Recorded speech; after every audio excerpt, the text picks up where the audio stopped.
We'll start off by first wishing everybody Shavua Tov.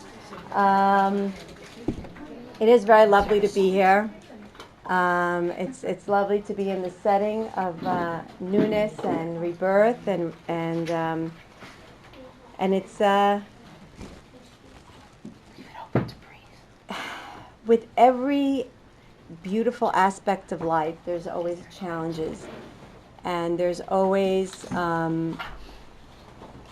going to be back and forths. But that's the process of life.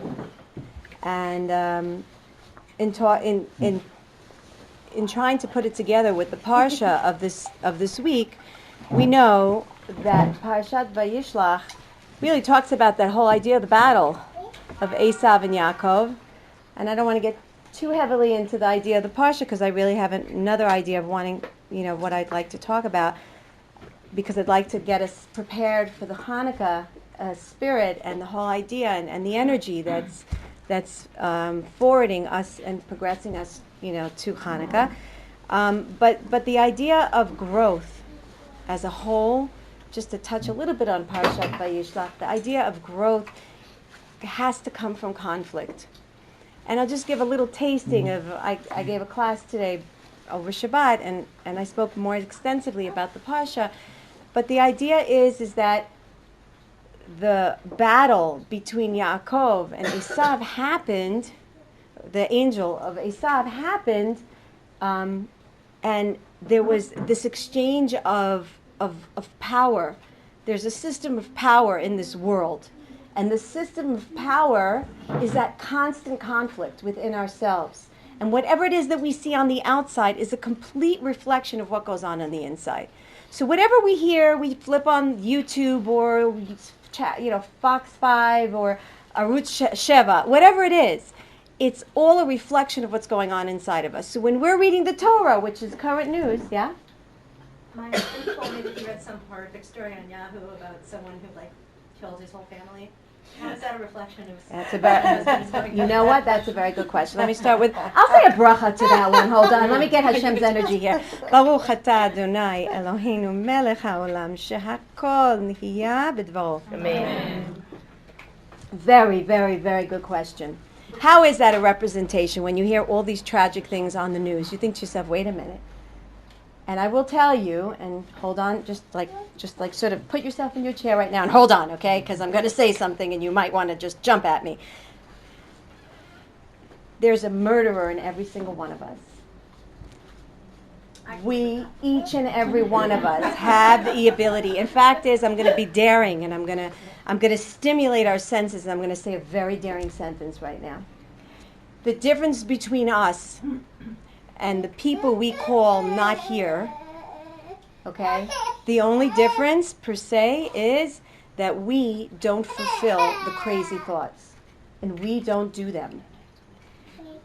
They do. The murderer thinks about, and he goes and he acts on his anger. The grounded person doesn't. But all of us, if we ever went into our subconscious mind, we would all find ourselves at one point or another thinking to ourselves some sort of dirty thought of immorality, killing, right? So let's just keep it at that. There's a schmutz of everything that you hear on the outside.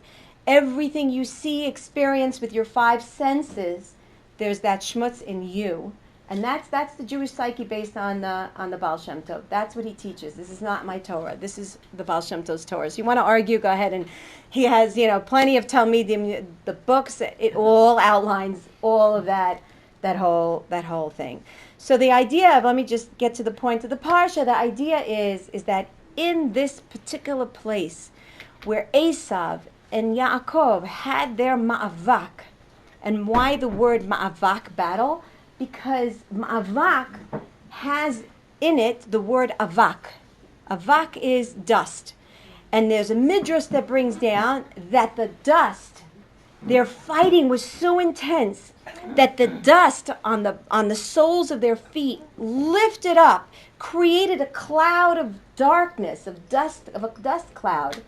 And this cloud arose to Shemayim, and the smell to Hashem was so favorable. When you have to understand that the conflict, you can't look at conflict in life and say, oh no, I got to get out of there. I have to change. I have to run away. It's not good for me. It's not Ratzon Hashem. That's not true. It's not true. What Hashem doesn't want is what we call machloket. Machloket is chelek mavet. Is when because of the argument, you take your place, I take mine, I'm killing you by separating from you, so to speak. Now, that doesn't mean you have to be best friends with everybody, right? We're not best friends with everyone. Our energy doesn't sync with every single person, and that's okay. But as long as inside of me, I'm not looking for this distance because I have this need to create this deadness, this darkness between the two of us. Oh, we don't get along, fine.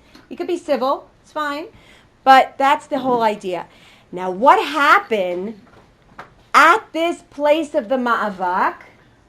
At the end, Yaakov Avinu comes to Esav and he says, give me a blessing. So after all this Ma'avak and this conflict and the system of powers at work, as we know it today, there's the system of powers called Esav and Yaakov, which we're all dealing with. It's not a physical story. It's a spiritual essence story that we're all dealing with today in our own psyche. Right? The Tanya, that's based on this Ma'avak, on this battle. That's what the Tanya is about. Settling and understanding. You're in a war. You're in a war zone inside of you. Yes, we're all somewhat schizophrenic. I hate to say it. We really are. We have all these crazy thoughts constantly rushing through our minds. And it's constant battle. And so the idea is after all this battle, Yaakov says, bless me. I'm waiting for your blessing. And he waits to hear what is the blessing that this angel is going to say. Is it going to be a blessing that simulates the life of what Esav would call a blessing? Or is it a blessing that's spiritual and elevated like what Yaakov Avinu was fighting for? He was fighting for his spiritual essence because he was a twin. He was the twin of Esav. He was scared that he was going to be dominated for the rest of his life through Esav.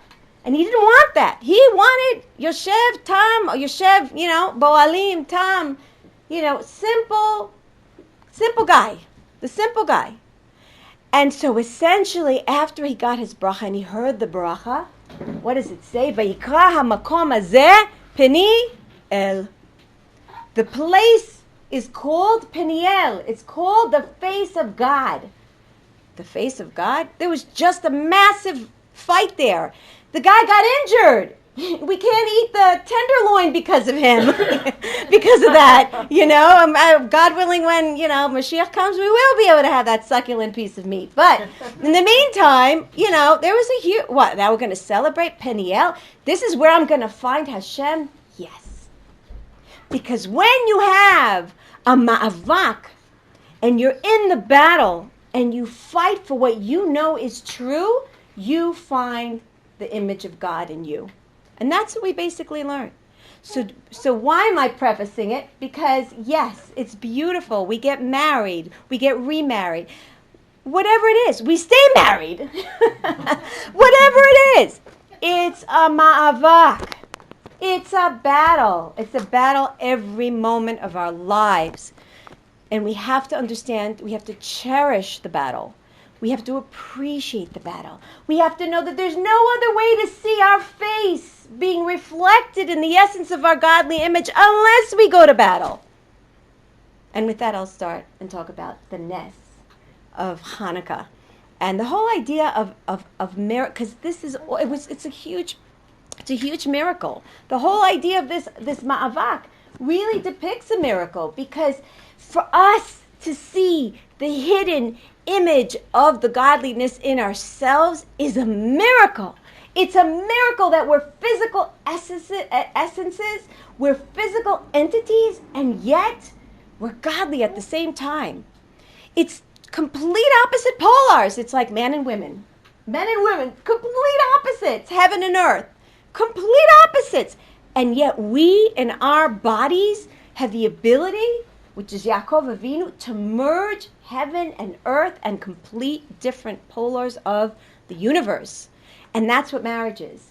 It's to take two essences, a man who's completely from Mars, a woman who's completely from Venus and say, live on Earth. Hello? Can't we at least live on one of the planets? No. You have to go to a completely different place to make it work. You've got to go on a completely different plane to make it work. And that's a ness. And that's the reason why HaKadosh Baruch Hu, the description of marriage is Kriyat Yam Suf. It says that bringing together a shidduch is as difficult as Kriyat Yam Suf. Why? Why is bringing a shidduch together? Why is staying married Kriyat Yam Suf? They say even staying married is Kriyat Yam Suf. Why? Because why is it that we're even drawn to the bodies of water? What is it that we're drawn to the bodies of water? Well, when we go to the water, and whoever has been there and whoever hasn't yet, well, maybe we'll have a party there one day in Cancun and all these beautiful turquoise waters. The beauty of it is that you get to sit there on the sands of the beach and you get to look down at the water and you get to see what's hiding underneath. You're on a plane of land and you get to see what's hiding underneath. You get to see through the clearness of the water what's hiding underneath. And that's intriguing to the human mind. It's very intriguing for the human body because we've been taught all our lives 5 senses. What you see, what you get, what you can prove under a microscope is reality. That's it. We're not really used to and accustomed to the whole idea of hiddenness. The whole idea of hiddenness sounds almost voodoo. I mean, I know we learn it a little bit and stuff, but the actual essence of hiddenness is not something that's really spoken about. So when we're sitting on Earth and we're looking into the waters and we're seeing something hidden, it intrigues us. Not only does it intrigue us, but it makes us feel that again, what we see is not what we get. There's something else hiding underneath. It enables us to expand our horizons and it calms us down because then we realize that the MRI result that I got is not the end, right? I realize that the diagnosis they gave is not the end. I realize that what they told me is not the end. I realize that now I have no money in the bank. It's not the end. I realize that there's something else that's in there. There's a dimension of life, and you see it in the waters, and it calms the spirit. And that's why it's good to run to the water, preferably the Cancun, yes? Just kidding. But, and drink the pina colada, But that's the essence of it, is to go there and to enable yourself to see something else, remind yourself. And that's the ness, and that's the teva that I want to just talk to you about a little bit. I know you told me 20 minutes. You know I can't talk for 20 minutes. I'm trying, okay? I'm going to try. The whole idea of Ness and Teva, Rav Dessler brings down, he says there's no difference between Ness and Teva. Absolutely no difference. What Teva is only is what we got used to. And what miracle is just what we got used to, but there's another aspect of the hiddenness that was not brought out to us. So it's nature in disguise, and there's no difference between the two. How do you get to merit miracles in your life? I'm going to talk about it in a minute. First, we have to recognize that there's hiddenness. Okay? Hiddenness serves a purpose. Why is it that Hashem decided in his infinite wisdom to bring about a reality where things aren't clear to us? What is all this game of having to search and seek, hide and go seek? Really is not fun when you can't find what you're really looking for. And you yell and you yell and you yell. It's not fun. After a while, you really stop looking. And yet we're in this quote-unquote game where we're constantly looking for that other essence. We're constantly trying to seek out what else is hiding here. We're trying to constantly find out, to define for ourselves the essence of what we're taught, that all that Hashem does is for the best. Wait a minute, I can't see it. It's all hidden from me. And so the idea is what Hashem wants from us. The whole idea of self-discovery, the process that a person goes through, and that brings back to what we just started the class with, what we said, is that the whole idea is through the conflict, through the battles, through the difficulties and the confrontation, that is essentially where we get to see, take the hiddenness out, and bring to the surface that which is hiding underneath us. Okay? So the process that we go through in life, when we're confronting conflicts and difficulties in our life, that process, which we call nisyonot, and notice how the word nisyonot has nes in it, the miracle. It's through the nisyonot of life that we all go through, every single one of us in our own share and place. That is essentially what Hashem wants to bring out from within us is the nes, the miracle of a new me that's coming out through the struggle and the conflict. And unless I went through the struggle and the conflict and I put myself in that place and I went through the ma'avak, I will not merit the miracle of breaking open the hiddenness of what was really hiding there all along. And I will not see the Tovu Meitiv, the hand of Hashem. This is important to know. Staying in a marriage and going into a marriage, yes? What happens in this process? This is the beautiful, compassionate, loving hand of Hashem. Hashem says, in the process of going through the Nisayon, if you stick with it, you fight with it, you'll be zocha be'ezrat Hashem to what's called a bracha. How do you get a bracha? We all want brachas. We all want blessings. What did we say from the beginning of the class?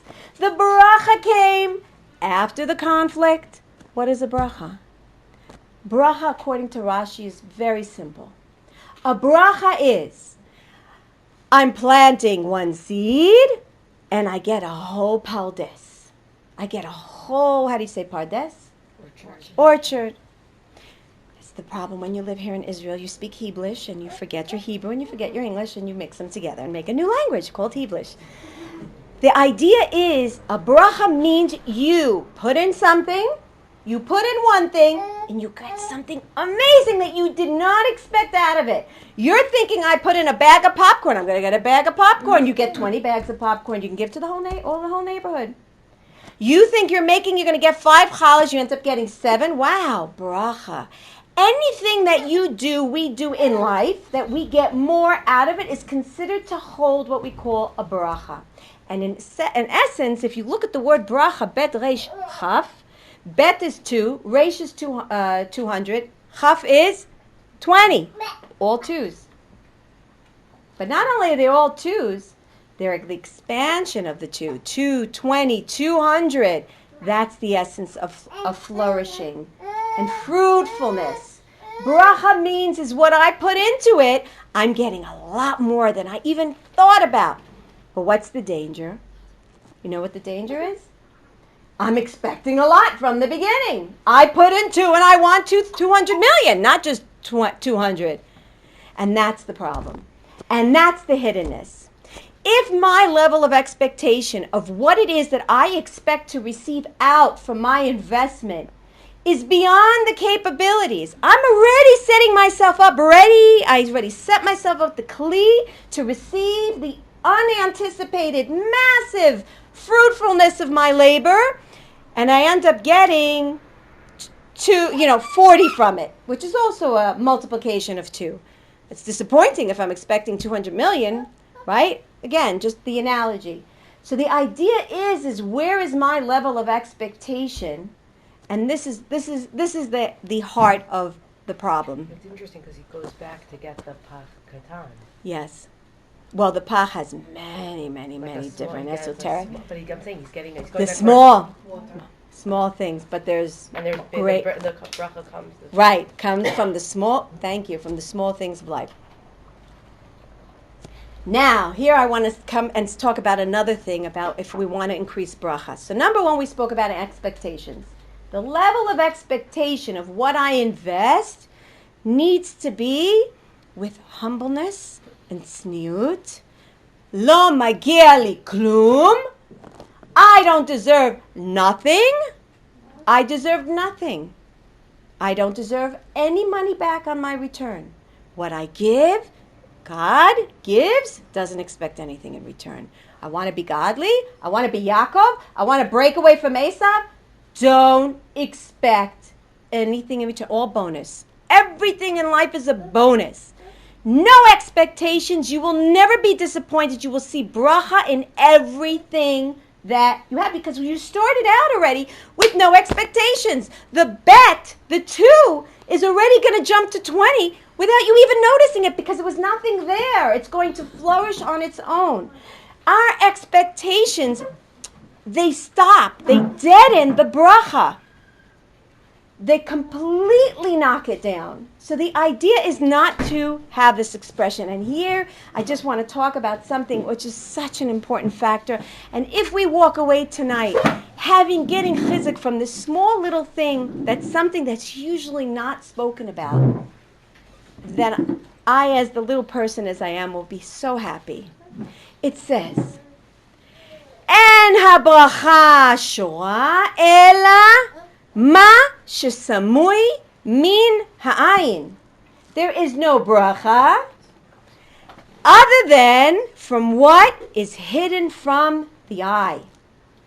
What do you mean? I got to walk around all day long saying bli aina, bli aina, bli aina, bli aina, bli aina. What is this? I have to be paranoid?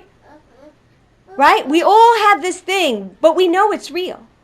But it says, don't show what is not needed to show. If you want bracha, if you want this flourishment, if you want expansion, don't talk about it. Don't flaunt it.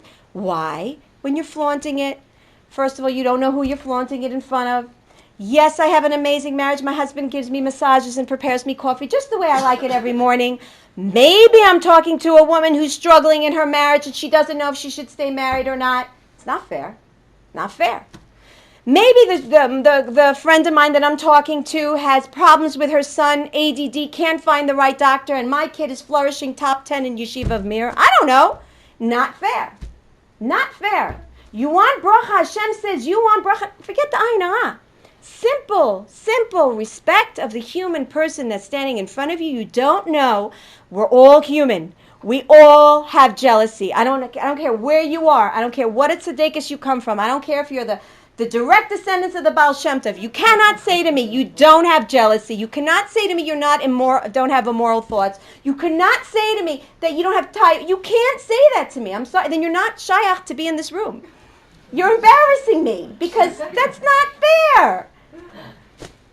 We all have this, and it's not fair to come over to someone and you want to, you're building a home, you're building a business, don't flaunt it. Don't speak to it. You want bracha. You want something come out of it. Don't flaunt it. Again, not be paranoid. Don't say, oh, why'd you say that? Now everything's, spitting all over the place. I never understood, by the way. Anybody know why we spit? I have no clue. I know we hit, you're not allowed to hit the wood. You know that, right? That's the Christian. But I don't understand why we spit. If somebody could explain to me why we spit, I'd be very happy, because I think that's really disgusting, that we spit.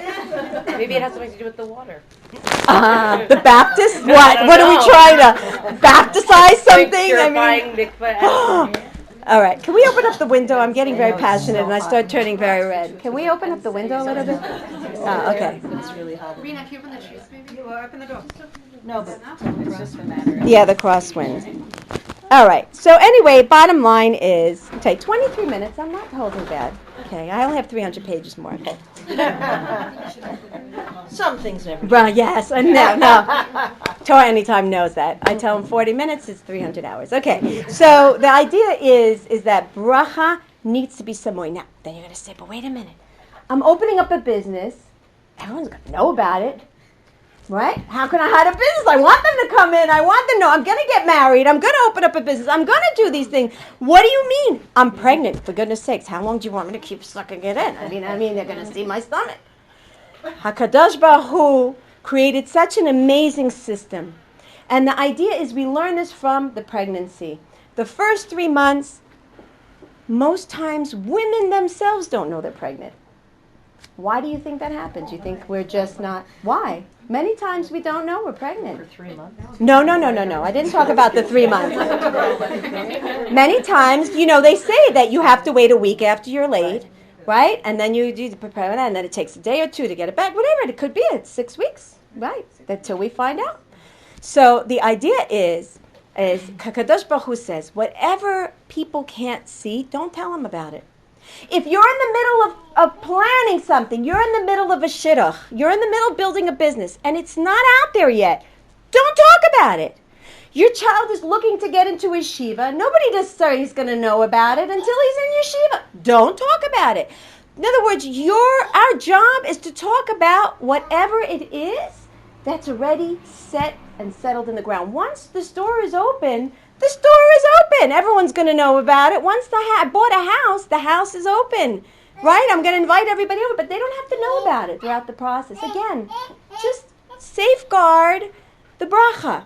Again, not even from a place of einah, from a place of just respect of the other person, of the sorrow. And I'm going to tell you, I remember the days. Not that I'm rich at all today, monetarily right now, but I remember the days where I was collecting tzedakah for myself. I remember the days that I opened up Friday morning and I found a Tomchei Shabbos box. It was mortifying for me. At the same time, it was relieving to know that I had chicken for Shabbat. And I remember, as a human being, sometimes just walking into people's homes and you see the glory and you see the beauty. And I'm telling you, I'm not necessarily a jealous person by nature, but the tinge is there. It's there. You have to downsize it, again, not because of the paranoia, but just common caring. And when you see and you know somebody came in, if you're pregnant and you know your neighbor is not getting pregnant, give her a bracha. Don't run away from her. She's going to find out you're pregnant. Stop her and say, Bekarov etzlech. I pray for you that Hashem's bracha should come down, and Bekarov you'll have many tchotchke little kitties hanging around you. Say something to her. Use your bracha to expand for her. So again, it's just a matter of respect. So here's the beautiful part of this, is it says that there's bracha only what's not shown in your eyes, that's where the bracha is. And they say that even the bracha that Hashem gives us in our life is even hidden from us. And that's the beautiful part about it. Many times we have brachas. We have miracles, and miracles happen to us every single second. Every time you breathe, you are a miracle. You are a miracle. It takes one little puncture in a kidney, one growth in a place that's not supposed to be, and our whole body misfunctions. We are a complete walking miracle, and that's a bracha. That is a complete bracha. And there's no difference between that, the natural way of the body working, and a miracle. We are walking miracles. But Hashem hides that from us. There's bracha in our lives already, but Hashem hides it from us. And here's the tip I want to give all of us. The whole house is called the Beit HaMikdash. Our bedrooms are called Kodesh HaKodeshim. There's a reason why the bedroom is called Kodesh HaKodeshim. Because it's the place of oneness. It's where husband and wife unite, become one. They're back in Gan Eden. They're one soul physically, and they become one. That is where the mystical idea of is when you are in an intimate space, it should be in darkness. That you shouldn't be able to see, he shouldn't be able to see. We learn these things and we think it's so primitive. Hashem's not primitive. Hashem has a reason for everything. The bracha that happens in Kodesh HaKodeshim happens when the lights are out. And there's no animalistic pull and draw to it. Want to bring down a holy neshama, even if you're not myrtle, and you're getting pregnant, every moment. There's spiritual children that we give birth to all the time. All the time. The sperm originates from the man's mind. He's spiritually giving birth to new thoughts every time you have, that the intimacy takes place.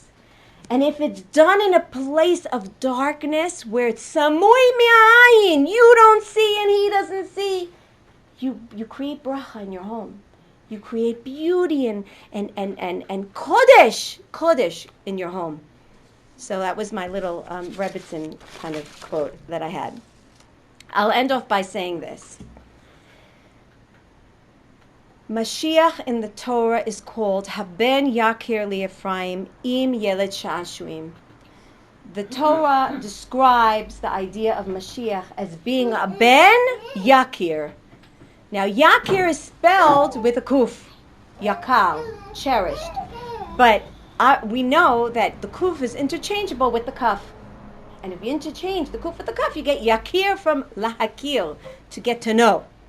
The idea of Mashiach, of Geula, of coming out from the constrictedness of Galut, comes from a place of getting to know, as a child, getting to know our Father. That's the process of Mashiach.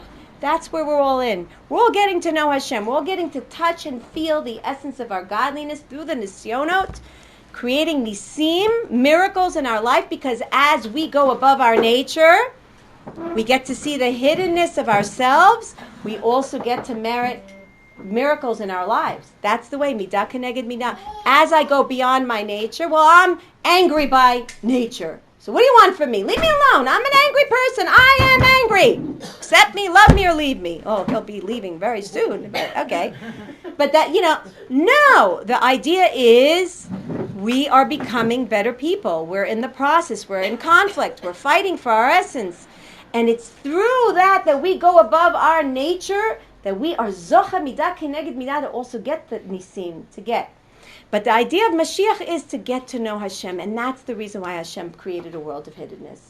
It's through the process of unraveling the natural essence of who I am, I tear apart who I naturally am, my natural instincts, and I get to see the ness inside of me. I look back and say, boy, Orit, a year ago, you would have been in bed for 10 days kvetching about this, and today, you're in a different place. That's a ness. You know why it's a ness? Because I wasn't like that. I changed nature. I would have been something else, and now I am different. That's what Hashem wants from us. He wants that year from now, hopefully less than that, to see what a miracle, see how we could become, see the essence of who we are, get to see our godly essence. That's what Hashem wants from us. And that's the Nisyonot. That's the Nes in the Nisyonot. It's only through the conflict. It's only through that. Look, these 5 guys really came with Sifrei Torah against the whole army in Hanukkah. And they won. Not normal. What are we on? You on some sort of drugs or something? Like, what are you, nuts? It's like the 5 of us coming together and saying, oh, let's just go into Yarden and let's just fight them off with our pretty lipstick and makeup. I mean, I don't know. It's like ridiculous. And we take it and we read it and we think, but yes, it was through the power of them going beyond the higayon, beyond the logic. It doesn't make sense, but no, we're going to go in the conflict. We're going to fight up against it. And God willing, whatever's going to be is going to be, right? So the idea is to go against our midot, to be willing to overcome our nature, and in the schut of that, Be'ezrat Hashem, we get to see the nisim in our life, the bracha in our life, and when you do that, please don't boast about it to anybody else. Please don't tell anybody. Do you know what I just did today? I did da. You've just ruined your bracha. Keep it to yourself. The tznius is not just in what we wear.